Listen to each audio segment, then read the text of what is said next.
Assalamualaikum warahmatullahi wabarakatuh. Kembali lagi di kelas Bahasa Indonesia dengan saya, Bu Utami Fauzia. Kemarin kita sudah mempelajari tentang teks laporan hasil observasi. Hari ini kita akan mempelajari teks lain, yaitu teks eksposisi. Sebelum kita mulai pembelajaran, ada baiknya kita berdoa agar pembelajaran kita bisa bermakna, bermanfaat untuk masa depan, dan bisa terekam terus di pikiran kita. Sebelum mulai, mari kita berdoa. Berdoa mulai. Selesai. Oke, sebelumnya apakah kalian pernah mendengar tentang teks eksposisi? Kalau tidak salah, kalian sudah belajar teks eksposisi di SMP. Nah, untuk lebih lanjutnya, untuk mengingatkan kalian apa itu tentang teks eksposisi, mari lanjut.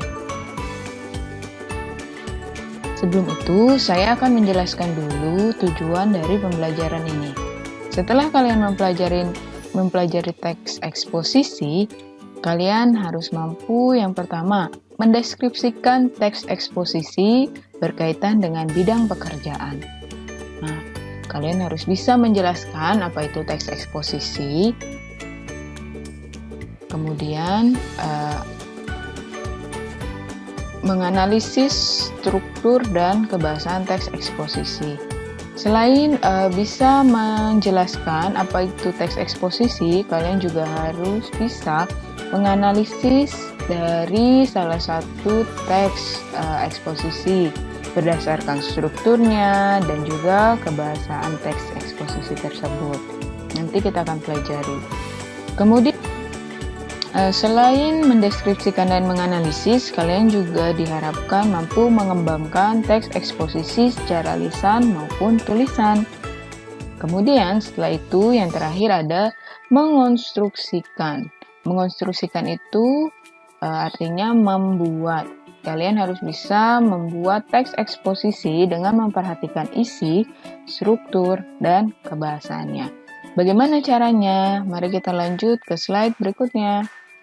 Nah, ini dia. Yang pertama adalah definisi. Definisi dari teks eksposisi. Apa sih teks eksposisi itu? Teks eksposisi adalah teks yang tersusun dari paragraf eksposisi. Nah, jadi teksnya itu terdiri dari beberapa paragraf eksposisi, di mana paragraf eksposisi merupakan paragraf yang bertujuan memaparkan, menjelaskan, menyampaikan informasi, dan menerangkan sesuatu tanpa disertai ajakan atau desakan agar pembaca menerima atau mengikutinya. Berdasarkan Nausca tahun 2009. Jadi, kata kunci dari teks eksposisi adalah paragraf yang bertujuan untuk memaparkan, menjelaskan, menyampaikan informasi tanpa disertai ajakan atau desakan. Nah, jadi intinya teks eksposisi itu berisi informasi yang orang lain kira-kira perlu ketahui. Ada beberapa jenis-jenis eksposisi. Ini adalah jenis dari paragraf eksposisi tersebut. Yang pertama ada eksposisi berita. Eksposisi berita berisi pemberitaan suatu kejadian. Nah, jadi biasanya kita bisa temukan eksposisi di surat kabar. Dia berisi tentang pemberitaan suatu kejadian. Kemudian yang kedua ada eksposisi ilustrasi. Berisi gambaran sederhana atau bentuk konkret sebuah ide. Biasanya menggunakan frasa seperti ilustrasi berikut ini, dapat diilustrasikan seperti, atau bagaikan. Nah, si eksposisi ilustrasi ini biasanya membuat sebuah ide itu menjadi diilustrasikan seperti sesuatu yang konkret, sesuatu yang nyata.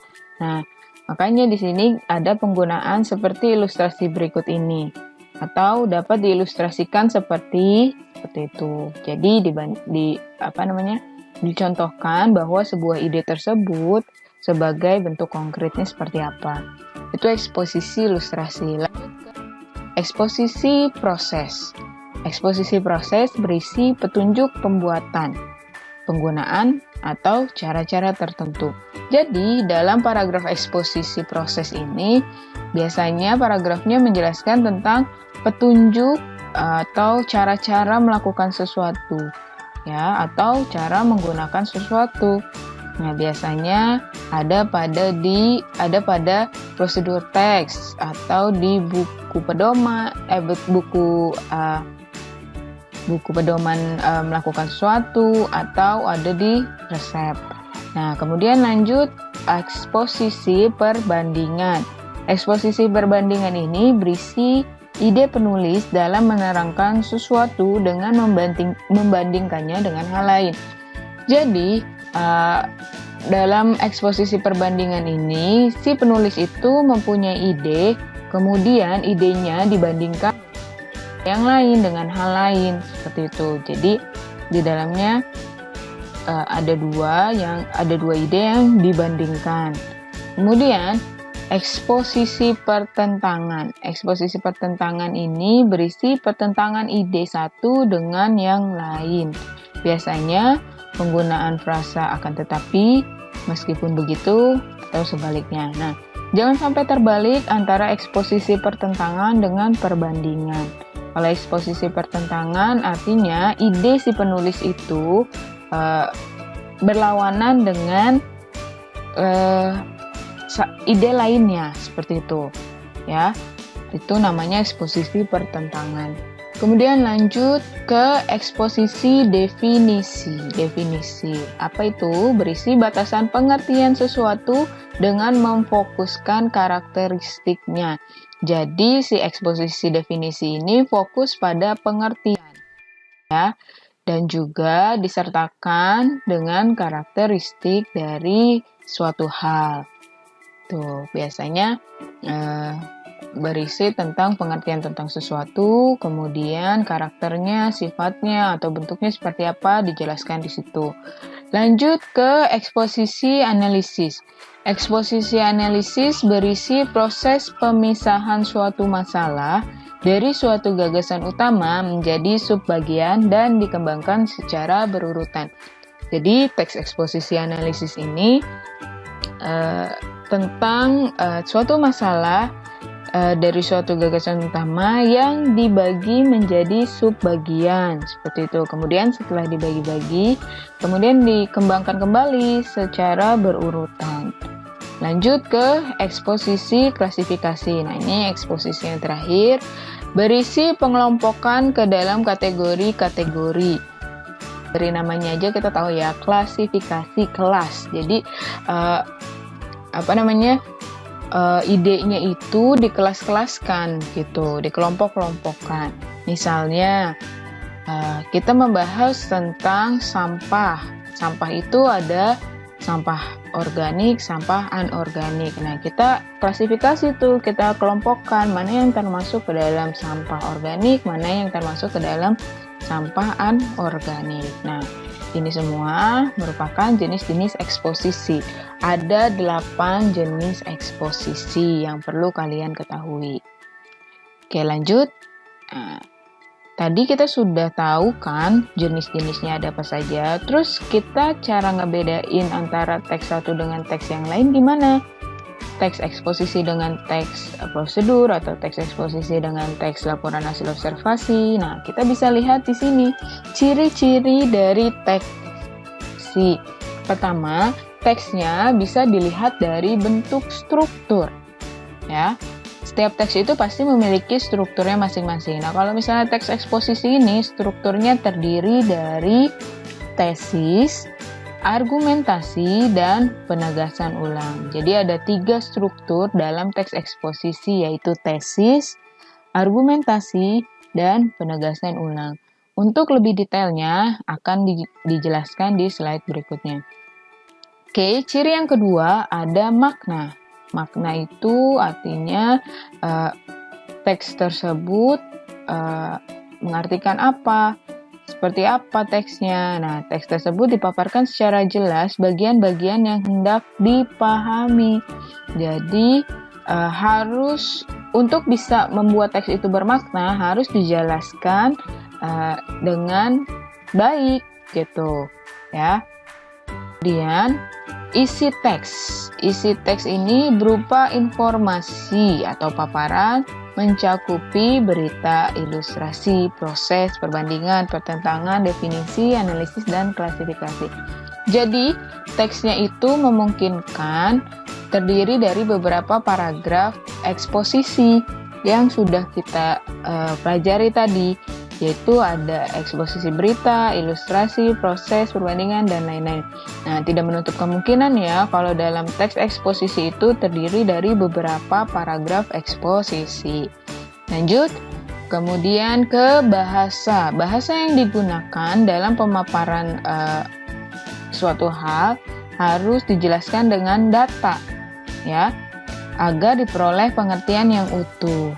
Jadi, bahasanya harus jelas dan disertakan dengan data-data keadaan yang sebenarnya. Lanjut. Nah, ini dia struktur teks eksposisi. Struktur teks eksposisi tadi kan ada 3 ya. Yang pertama ada tesis atau bisa disebut juga sebagai pernyataan pendapat.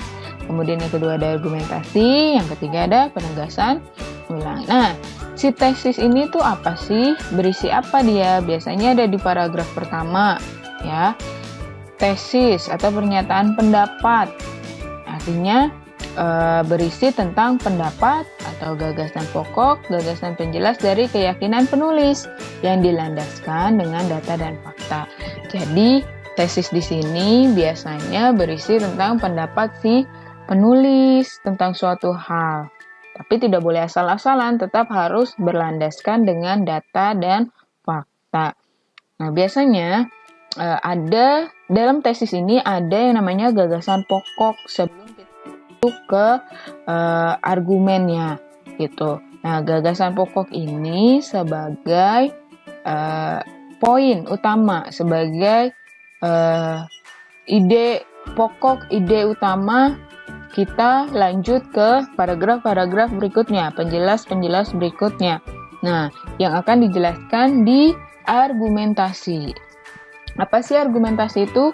Argumentasi menjelaskan seputar gagasan pokok dari tesis yang telah dituliskan. Nah, tadi seperti yang saya bilang kan, argumentasi ini fokus pada si gagasan pokok di tesis gitu. Jadi kalau misalnya pembicaraannya tentang jenis-jenis sampah, ya kita fokus kepada kelompok dari sampah-sampah itu, ya. Tidak boleh kemana-mana, tergantung dari gagasan pokoknya apa dalam tesis. Nah, atau biasanya juga diperjelas dengan fakta, misalnya berupa angka, peta, grafik, statistik, gambar, bagan, atau bukti-bukti juga bisa. Nah, disinilah fakta-fakta itu dituangkan. Namanya argumentasi berbeda dengan pendapat ya. Kalau argumentasi itu pendapat yang dilandasi dengan fakta gitu. Jadi ada dasarnya kenapa kita mengungkapkan itu, harus ada dasarnya berdasarkan bukti diperjelas dengan angka, misalnya gambar atau bukti-bukti lainnya. Kemudian lanjut ke penegasan ulang. Penegasan ulang ini berisi informasi untuk memperkuat pandangan atas suatu fakta yang sudah dituliskan pada bagian tesis dan argumentasi. Ya, jadi untuk penegasan ulang ini berfungsi untuk memperkuat pandangan dari tesis dan argumentasi atau disebut juga sebagai kesimpulan. Ya, kesimpulan dari pembahasan di tesis dan di argumentasi. Nah, itu semua adalah struktur teks eksposisi. Apakah sudah kebayang kira-kira teksnya akan seperti apa? Oke, kita lanjut. Sebelum itu, kalian juga harus tahu kaidah kebahasaan dari teks eksposisi. Nah, Kaidah kebahasaan yang ada pada teks eksposisi yang pertama itu ada nomina. Nomina adalah kata benda. Misalnya nomina itu kata benda kelas, siswa, kemudian sampah, kemudian apalagi kebersihan. Itu semua merupakan nomina atau kata benda. Kemudian pronomina. Pronomina itu adalah kata ganti. Nah, kata ganti ini biasanya ada itu, ini, hal itu, seperti itu ya. Nah, itu pronomina, kata ganti. Contohnya kata ganti orang, dia, kami, mereka. Nah, itu termasuk juga ke pronomina. Verba itu adalah kata kerja, misalnya membersihkan, menyapu, mengumpulkan. Nah, biasanya diawali dengan imbuhan me. Kemudian lanjut ke kaidah yang berikutnya ada adjektiva. Adjektiva itu adalah kata sifat. Kata sifat misalnya cantik, indah, bersih. Nah, itu adjektiva. Lanjut ke adverbia. Adverbia itu adalah kata keterangan, bisa keterangan waktu, tempat, atau kondisi. Misalnya di sekolah, di kelas, di lingkungan sekitar. Itu adverbia of place kalau bahasa Inggrisnya. Keterangan tempat atau keterangan waktu, ada kemarin, 2 minggu lalu, dan seterusnya. Lanjut, selain itu juga menggunakan kata hubung atau konjungsi, menghubungkan antara ide satu dengan ide yang lain, kalimat satu dengan kalimat yang lain. Misalnya kata hubung itu ada dan, kemudian tetapi, ada apa lagi? Atau, nah itu termasuk ke kata hubung atau konjungsi. Nah, terus penyajian argumentasinya harus urut. Ya, tidak boleh acak-acakan, tidak boleh asal, supaya kita membacanya juga terarah, terstruktur gitu. Misalnya penyajian argumennya dari yang mudah ke sulit, yang yang ya dari mudah, sulit, tinggi ke rendah, dan seterusnya. Kemudian menyatakan sikap penulis. Nah, tadi kan ada pernyataan pendapat ya. Nah, si penulis itu bisa menyatakan sikapnya tentang ide tersebut, apakah dia setuju atau tidak setuju. Nah, itu kaidah kebahasaan dari teks eksposisi. Nah, kemudian kan tadi di awal tujuan pembelajaran kalian juga harus mampu menganalisis teks eksposisi kan. Kriterianya apa saja sih? Apa aja poin-poin yang kita butuhkan ketika kita menganalisis teks eksposisi? Kita lihat yang pertama ada topik. Topik sesuai atau tidak. Misalnya topiknya, judulnya itu sesuai tidak dengan isinya. Isinya sesuai tidak dengan topiknya gitu ya. Kalau misalnya sesuai, ya bagus.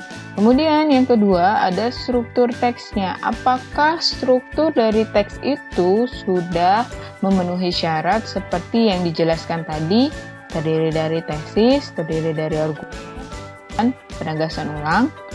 Kalau misalnya sudah terstruktur, sudah sesuai, berarti teks tersebut bagus. Yang ketiga adalah diksi atau pemilihan kata. Diksi ini biasanya muncul berkaitan dengan ide atau topik yang sedang dibahas. Nah, pemilihan kata yang berkaitan dengan ide tersebut, ide yang ingin dibicarakan. Kemudian yang keempat adalah keefektifan kalimat. Apakah kalimat itu baku atau logis atau komunikatif? Seperti apa kalimatnya dalam paragraf itu, dalam teks itu, ya. Kemudian yang terakhir ada kaidah penulisan. Penulisannya seperti apa? Apakah menggunakan ejaan yang baik atau tidak? Misalnya terkadang kita lupa ketika kita menulis, biasa menulis pesan pendek gitu ya, pesan singkat yang disingkat menjadi YG. Itu kan tidak sesuai dengan ejaan. Nah, itu berarti kurang baik teksnya. Nah, kita harus perbaiki itu. Kemudian penggunaan gaya bahasanya juga. Gaya bahasanya biasanya digunakan bahasa baku karena ini adalah teks informatif ya. Teks informatif dari kalangan membaca semua. Kalau bisa bahasanya harus bahasa baku, menggunakan bahasa baku bukan menggunakan bahasa sehari-hari. Dan penataan paragrafnya bagaimana? Rapih tidak? Sesuai tidak dengan struktur teksnya? Nah, itu dia kriteria dari analisis teks eksposisi. Jelas ya? Oke. Kemudian selanjutnya saya akan menjelaskan bagaimana cara mengonstruksi teks eksposisi atau cara membuat teks eksposisi. Oke, secara umum, teks eksposisi itu ada 5 langkah. Yang pertama, kalian harus menentukan temanya. Temanya kira-kira kalian mau membahas tentang apa nih? Entah pendidikan, lingkungan, atau pendidikan, lingkungan, atau politik misalnya. Nah, itu kalian harus tentukan. Kemudian yang kedua, menentukan tujuan. Tujuannya itu teks ini tuh kalian mau mau sampaikan ke siapa, tujuan si pembacanya itu siapa, apakah anak-anak, orang dewasa, atau semua kalangan bisa membaca. Nah, kita harus tentukan itu agar lebih gampang diserap nantinya. Kemudian yang ketiga, mengumpulkan bahan. Nah, saat mengumpulkan bahan, kalian boleh terjun langsung misalnya ke tema yang kalian mau tuliskan. Misalnya tentang pendidikan, kalian bisa ke sekolah-sekolah menanyakan, melakukan interview, melakukan observasi, misalnya seperti itu. Atau kalian juga bisa mencari langsung di internet. Sudah banyak juga informasi yang bisa kita dapatkan lewat internet. Nah, itu mengumpulkan bahan. Lanjut ke menyusun kerangka. Ketika temanya sudah ditentukan, kemudian tujuannya kalian mau nulis teks tersebut untuk siapa, dan bahan-bahannya juga sudah terkumpul, waktunya menyusun kerangka. Jadi, kira-kira apa saja yang mau kalian sampaikan itu harus di-list, harus dibuat kerangkanya agar tidak kemana-mana pembahasannya. Misalnya, membahas tentang lingkungan di sekolah gitu ya. Lingkungan di sekolah dari segi kebersihan. Nah, kebersihannya itu bisa diambil dari mana? Nah, biasanya kamu bisa membuat kerangka itu dari mind mapping ya, peta konsep, peta pikiran. Nah, silakan bisa dibuat kerangkanya seperti itu. Lanjut, yang kelima, yang terakhir yaitu mengembangkan kerangka menjadi karangan. Nah, dari kerangka atau list-list yang sudah kamu sebutkan, kemudian kamu kembangkan menjadi sebuah karangan. Di situ kalian bebas menulis sesuai dengan ide kalian yang dilandasi dengan fakta atau data-data yang sudah kalian kumpulkan, kalian dapatkan. Nah, itu secara umum seperti itu. Nah, secara detail, ini saya akan jelaskan caranya. Ya, yang pertama, ketika kalian menentukan tema, kalian tentukan juga jenis eksposisi. Jenis eksposisinya kan tadi banyak tuh. Kira-kira kamu mau menggunakan jenis eksposisi apa? Nah, di sini saya memilih eksposisi proses, ya. Eksposisi proses. Kemudian tentukan juga tema eksposisinya. Judulnya apa? Nah, di eksposisi proses itu saya ambil judulnya itu menjaga kebersihan lingkungan sekolah. Gitu. Nah, berarti kan otomatis sudah terbayang nih si menjaga kebersihan lingkungan ini prosesnya gimana untuk bisa menghasilkan kebersihan, gitu kan? Nah, seperti itu. Tentukan draftnya. Yang ketiga itu, tentukan draftnya. Misalnya draftnya itu mau isinya apa aja, ya. Terus isinya misalnya langkah-langkah dalam menjaga kebersihan itu seperti apa. Terus tulis kerangkanya, langkah-langkahnya yang mau dijelaskan apa lebih detailnya. Yaitu misalnya bisa dari pijat kelas atau Jumat bersih atau apalagi terserah kalian. Ya, itu kerangkanya lebih detail lagi. Lanjut ke kembangkan kerangkanya. Nah, dari kerangka ini kita kembangkan satu kerangka itu menjadi satu paragraf. Coba ya, menulis bebas berdasarkan data tentu saja. Ya, kita kembangkan menjadi sebuah paragraf dari si kerangka-kerangka tersebut. Kemudian penyuntingan. Penyuntingan itu editing. Ya. Penyuntingan misalnya dibaca dari awal sampai akhir, apa ada kata-kata yang kurang tepat atau penulisannya masih belum baik. Kita bisa edit seperlunya sesuai kebutuhan. Dan yang terakhir, melakukan abstraksi, menelaah hasil tulisan menggunakan unsur-unsur eksposisi.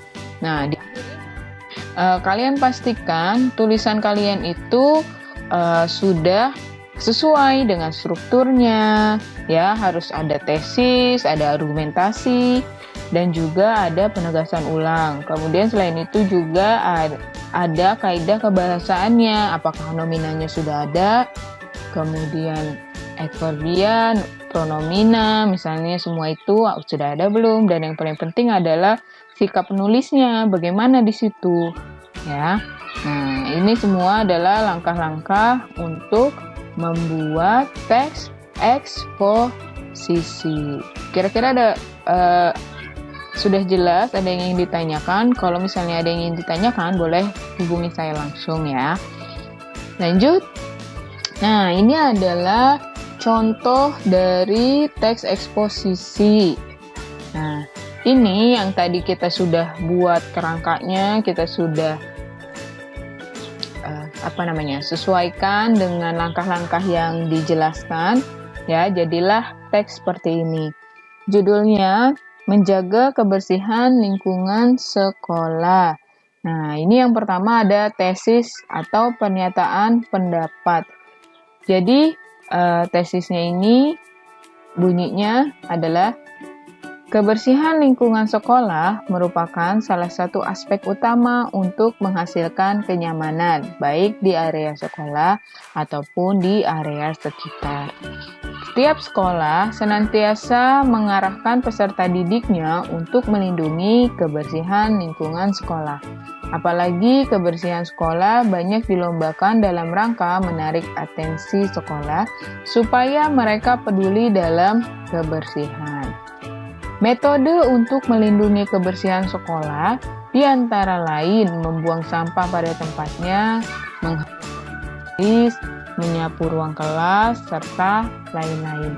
Nah, kalimat yang saya tebalkan dan garis bawahi ini merupakan gagasan pokok, ya, merupakan pengantar kita untuk ke struktur berikutnya, yaitu argumentasi. Nah, di sini kan idenya itu adalah metode untuk melindungi kebersihan sekolah. Seperti apa metodenya? Nah, itu yang akan dijelaskan pada argumentasi, ya. Nah, kita lihat argumentasinya. Pembagian piket kelas menjadi salah satu metode dalam melindungi kebersihan pada lingkungan sekolah. Tugas piket umumnya melaksanakan tugas mensterilkan ruang kelas, semacam menyapu kelas, menghapus papan tulis, serta mempersiapkan spidol ataupun kapur tulis. Adalah poin pertama, ya.